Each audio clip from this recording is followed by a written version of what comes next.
Nice job there, Ken. The Oregon offense struggled a bit against the Cougars, just 454 total yards, 83 below their average. However, the Duck defense and special teams came through to provide a much-needed spark to push the Ducks past Washington State. Special teams obviously gave us a huge boost today.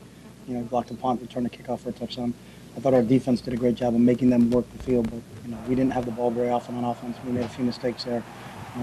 But we'll get better. We'll take 7-1. It ain't a matter of us, picking them up, or they picking us up. It's just that, we got to play football. If they make a mistake, hey, we got to go out there and capitalize. We make a mistake, they got to come out and capitalize. A big focus was starting to force some turnovers. We know, as it gets later in the season, we're going to need to force more turnovers, so that's something that we're really working on. Defense has been huge for the past few weeks, all season for us, really. They've been huge, and today they played another huge game in special teams. Kick return, we finally got it together and scored a touchdown.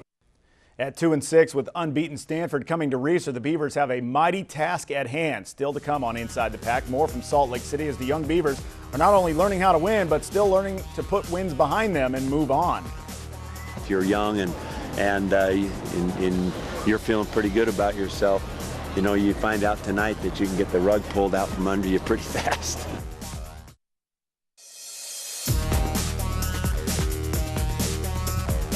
Just when you think the Beavers have turned the corner, they take another step backwards. Oregon State fell to 2-6 on the season after its loss in Utah. Phil Milani has more from Salt Lake City. The Beavers knew that Utah's front seven was going to be physical, but they just couldn't do anything about it. Oregon State ran the ball 26 times for a total of 32 yards. Plus, Sean Mannion had pressure in his face all night long. He was sacked 6 times and threw 3 interceptions. It really came on when we had to throw too much in the second half.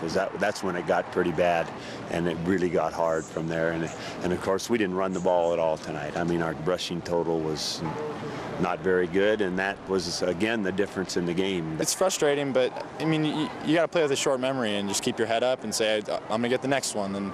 And that's the approach I've always taken. And you're going to have a couple bad plays, and you just got to kind of just take it and move forward and just look forward to the next play and forget about it. We know he does a lot of good things, so nobody is mad at Sean for anything. So we're a team, and that's how all we do is stick together. But they were doing a lot of pressure. We knew what they were going to do coming in, and we just got to be able to stop it. We practice on it all week, and that's all we got to do.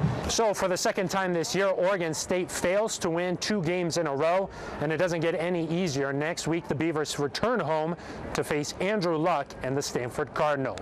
With the Beavers in Salt Lake City, I'm Phil Milani for Inside the Pac. Phil, thanks. All right, Beaver homecoming Saturday, 12:30 with Stanford. Do they have a chance in this game? No. Not if they can't get that run game going at all. Yeah. Sure they do. And the reason is because no one thinks they do. You don't think that Stanford will fall down a little bit. It's homecoming.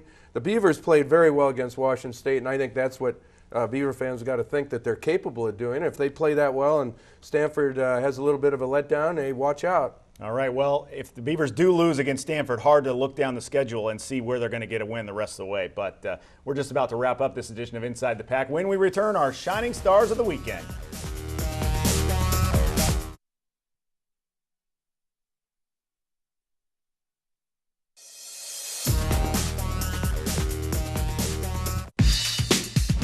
Saturday Scholar Time. Nick, as usual, you're up As first. we roll into November, we'll see what the Huskies are really made of this month here, but it appears Chris Polk geared up for it. 5 total scores, 100 yards receiving, 144 rushing, in the Huskies win over Arizona. Ken? Hey, my scholar goes to DeAnthony Thomas. What else can you ask this freshman to do?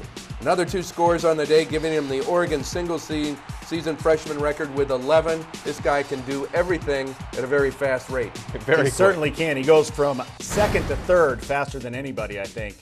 We haven't given a scholar to Andrew Luck for a few weeks, so why not? Shaking off the pick 6 in the final minutes of regulation to lead the game-tying drive and eventual win in triple overtime at the Coliseum. Well, guys, Oregon opens November with the 2 big road games at Washington, at Stanford, home with USC, and then Oregon State. Sets up a big finish with a lot of highly ranked teams or well-thought-of teams. Can they get back to that BCS title game is the question. Well, I think it's going to be tough. Yeah. Washington is going to be up for this game like no one can believe. Stanford's going to be tough down there. SC, I think, is a little tired of losing in the state of Oregon. If you're like a lot of Oregon fans, I'd settle for getting to the Rose Bowl and winning one. Sure, get to a big bowl game and win it. What do you think, Nick? I think that you watch all these previously unbeaten teams start falling down the way here, but this is a we saw it yesterday. This is a gauntlet of Pac-12 teams here, and all season we've been looking at this month of November really kind of prove what kind of team we got this year. All right, next week, Ducks and Dogs in Seattle. Beavers host Stanford. Thanks to Ken Woody for joining us on Inside the Pac, and thank you for watching. So long.